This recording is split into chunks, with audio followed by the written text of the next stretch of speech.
Phishing, ransomware, and the state of the internet. Why some malware comes up again even after cleaning. Investigations into the Bangladesh bank hack continue, with attention centering on North Korea, and with some suspicion that the DPRK may have bought some access from moonlighters in Shanghai. Another acquisition in the cyber sector, and no one's immune from a tight labor market. Singapore will restrict civil servants' internet access next year and wants to keep official email out of private channels. The FBI continues its investigation into alleged public-private email commingling, and various strains of jihad and counter-jihad cross paths online. Today's podcast is made possible by Threat Connect. Join their free webinar and learn how security incidents happen at the seams between tools and teams, and how you can unite your people, processes, and technologies behind an intelligence-driven defense. Sign up today at threatconnect.com/webinar. I'm Dave Bittner in Baltimore with your CyberWire summary for Wednesday, June 8, 2016. Bogus Apple domains are the source of several phishing expeditions targeting users in the UK and China. FireEye says the phishers are after Apple IDs and passwords. Another phishing campaign is out to double-tap victims of the Mt. Gox cryptocurrency exchange collapse. If you lost money in Mt. Gox, Siren warns expect to be phished from the notorious Kraken exchange. Locky and TeslaCrypt ransomware are being overtaken by a crimeware dark horse called Crisis. ESET researchers report that Crisis is unusual in that it seems largely agnostic with respect to file extensions. Most crypto ransomware picks out certain extensions for encryption, but Crisis goes after pretty much everything. Black Shades is also still out there as ransomware attacks show no signs of abating. Black Shades, as Trend Micro notes, accepts ransom by PayPal and taunts security researchers with subliterate boasting embedded in its code.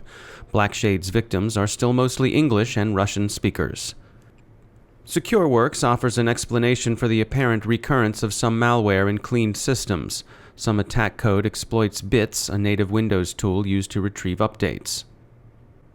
The Bangladesh bank hack still looks to many like a North Korean job, although there are some suggestions that the attackers may have bought some of their access from moonlighting hackers who have day jobs in China's People's Liberation Army. F-Secure's Mikko Hyponen notes that the cool billion the thieves almost got away with would have solved a lot of budget problems for the DPRK, which runs on about $4 billion a year. Whoever was behind the fraud, the theft may well have been enabled by compromised and lousy passwords. Not as bad as perhaps, but not much better. We hear there's this guy who is using for his LinkedIn and Pinterest accounts, if you can believe it. In any case, U.S. bank regulators have joined the international chorus of financial system minders telling banks to up their security game. The Federal Financial Institutions Examination Council, FFIEC, which numbers among its members the Federal Reserve, the Federal Deposit Insurance Corporation, and the Comptroller of the Currency, didn't issue any new rules but advised banks to review their risk management practices and their controls over payment networks. So the warning amounts to a stern counsel to mind your compliance and your best practices, lest you sustain scrutiny from regulators, which of course you will. This week sees a number of trend reports.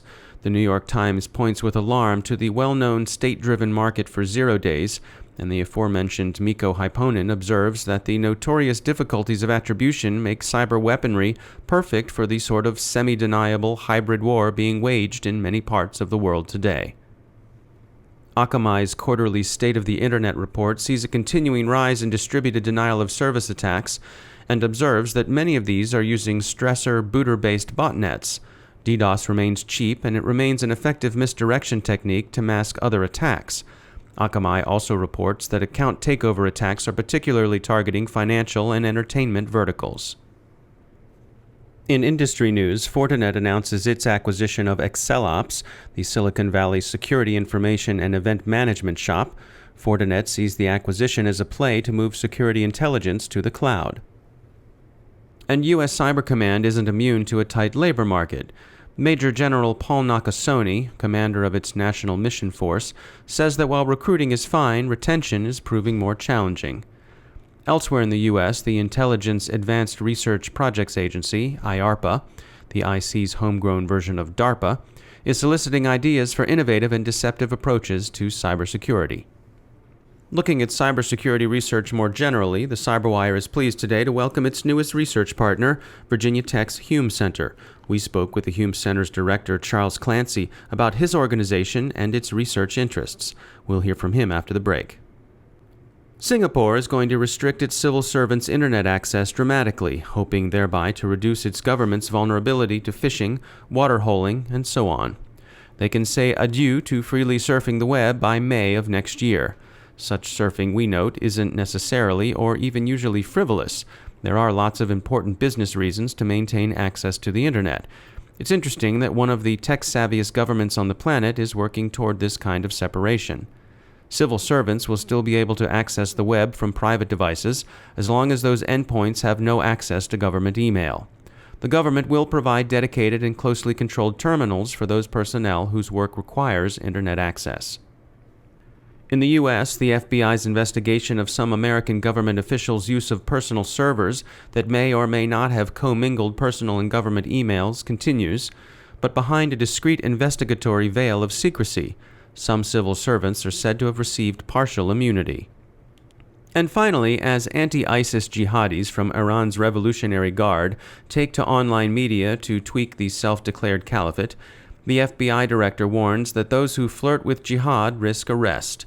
The Bureau has apparently expanded its use of sting operations to net aspiring terrorists, so surfers beware, and stay clear of that guy from the Revolutionary Guard. He calls himself Abu Azrael, that's father of Azrael. Azrael, our stringers tell us, would be the angel of death, so Abu Azrael must be a dangerous guy. In any case, he seems to act as ruthlessly as his enemies. Today's podcast is made possible by E8 Security. Detect, hunt, respond. E8 Security is transforming the effectiveness of enterprise security teams. Read their informative white paper, A Unified Use Case for Preventing Unknown Security Threats, at e8security.com/DHR.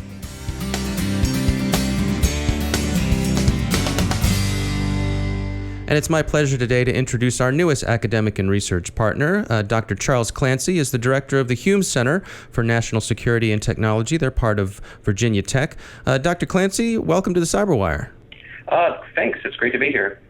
Just as by way of introduction, could you tell us a little bit more about yourself and the kind of research that goes on there at the Hume Center? Certainly. The Hume Center at Virginia Tech was established in 2010. Really to try and help bridge the gap between students who are interested in careers in national security and a growing demand for by employers, both in the federal government and in industry, for students who are really interested and understand the world of national security. Given cybersecurity is an increasing challenge to our nation, it's a key focus of much of the curriculum that we've developed in the student-oriented programs that we have unveiled over the last few years. What are the particular areas of research that you are interested in personally?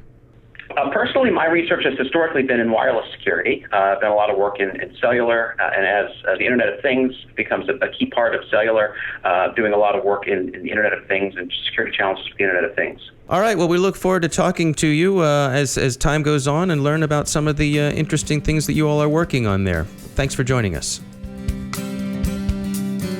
And that's the CyberWire. For links to all of today's stories, along with interviews, our glossary, and more, visit thecyberwire.com.